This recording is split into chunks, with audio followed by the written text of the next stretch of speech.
Hello students, welcome at Gantavya Academy and this is your host Gantavya Darbari. So basically जो problem बच्चे face कर रहे हैं वो ये कर रहे हैं कि साइंस का सिलेबस 9th क्लास का उनका कंप्लीट है but they don't know how to go with the paper का पैटर्न क्या रहने वाला है. So today in this video I am discussing the pattern which was given by CBSE for 2021 onwards, those students who are appearing on 2021 or after that. So let us move. We are discussing science 9th class paper.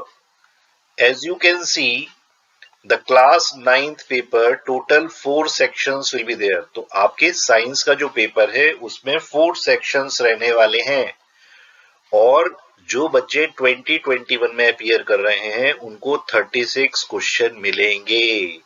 ठीक है, इससे पहले questions के number में थोड़ा सा change था. So let us discuss the science paper. तो जो आपका साइंस का पेपर है वो होल बुक का आएगा और उसमें आपके तीनों सब्जेक्ट्स फिजिक्स, केमिस्ट्री और बायोलॉजी कवर होंगे. तो एक ही पेपर में तीनों सब्जेक्ट के सवाल आपसे पूछे जाएंगे. फिजिक्स में टोटल 12 क्वेश्चंस होंगे और इसकी वेटेज होगी 27 marks.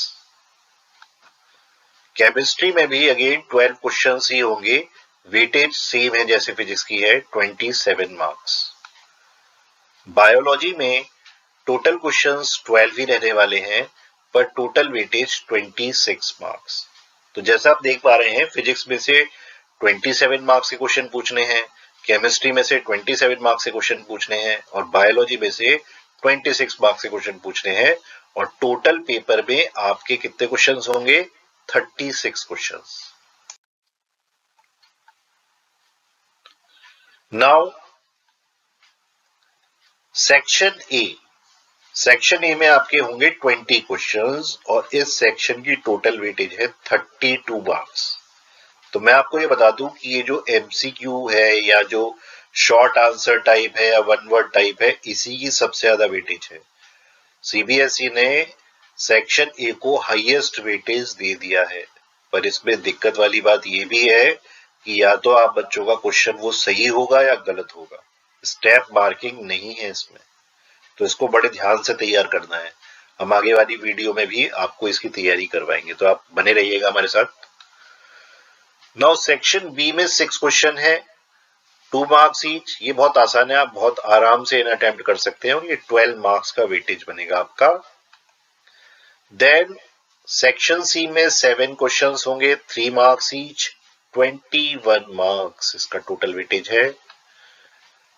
Section D 3 question of 5 marks, total हुआ 15 मार्क्स.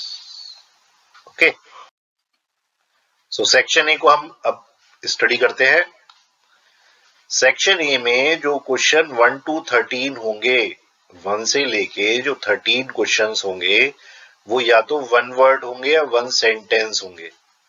ठीक है, तो 1 to 13 सीबीएसई ने फिक्स कर दिया है कि ये वन वर्ड और वन सेंटेंस रहने वाले हैं. क्वेश्चन 14 to 16 यानी 3 questions 14, 15 and 16, one from chemistry, one from biology and one from physics. assertion and reasoning based question और यहीं पे बच्चों के सबसे ज्यादा नंबर कटते हैं. 17 to 20 क्वेश्चंस, 4 क्वेश्चंस हैं, 4 marks each. A passage is given, you have to read that passage and you have to answer the question. Although उसमें 5 क्वेश्चंस होंगे जिसमें आपको केवल 4 ही आंसर करने हैं. तो ध्यान रखना, सारे मत आंसर कर दीजिएगा, केवल any 4. Do have to attempt any 4. अब हम देखते हैं assertion और reasoning टाइप के क्वेश्चन होते कौन से हैं. बच्चों आपको होगा क्या, एक स्टेटमेंट दी होगी जिसको कहा जाएगा assertion. आपको उस स्टेटमेंट को रीड करना है, फिर आपको एक रीजन दिया जाएगा.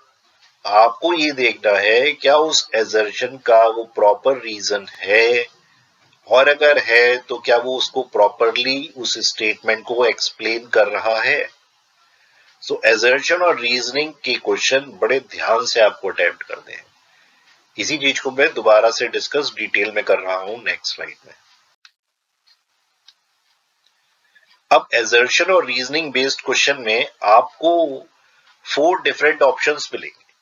ऑप्शन ए क्या है, यदि आपका असर्शन और रीजनिंग दोनों ट्रू है और रीजन जो है वो करेक्ट एक्सप्लेनेशन है उस स्टेटमेंट का, तो आप ऑप्शन ए पे क्लिक करेंगे। ऑप्शन बी पे तब क्लिक करेंगे जब असर्शन और रीजन तो सही है पर रीजन उसको करेक्टली एक्सप्लेन नहीं कर रहा है। ऑप्शन सी पे आप तब क्लिक करेंगे जब असर्शन तो सही है पर रीजन सही नहीं है, वो गलत है। और यदि असर्शन ही गलत है पर रीजन सही है तो आप जाएंगे डी ऑप्शन पे। तो बड़े ध्यान से आपको इस क्वेश्चन को अटेम्प्ट करना है, ठीक है। Now let us see the next type, read the passage and give the answers.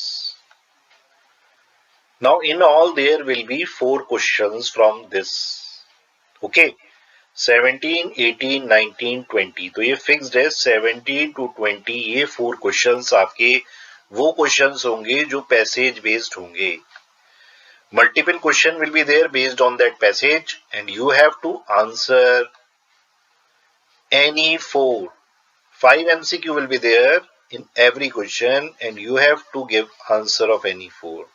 इसको ध्यान रखिएगा, अगर आप फिर पांचों के पांचों आंसर दे देते हैं तो according to CBSE guidelines first 4 will be calculated, fifth one वो कैलकुलेट नहीं करते हैं। Now let us see section B, C and D. Now section B, there will be in all 6 question 2 marks each. So total weightage आपका है 12 marks. Easy questions है, you can definitely secure full marks in them. Section C 3 mark question है, 7 questions will be there, 21 marks in total. And section D 5 marks question, ठीक है, 3 question 5 marks, total weightage है आपका 15. So this is all about the sample paper which I have just discussed issued by CBSE. Okay? तो मुझे पता है कि आप लोगों की तैयारी बेहतरीन से बेहतरीन है, बस आपको ये याद रखना है कि CBSE पेपर किस पैटर्न का देने वाला है, ठीक है। आप उस तरीके से तैयारी करिए और मुझे पता है कि आप 100% सिक्योर करेंगे and give your best shot. Okay? Thank you. So stay safe, stay tuned. Please subscribe my channel and don't forget to press the bell icon. This is Gantavya Darbari signing off.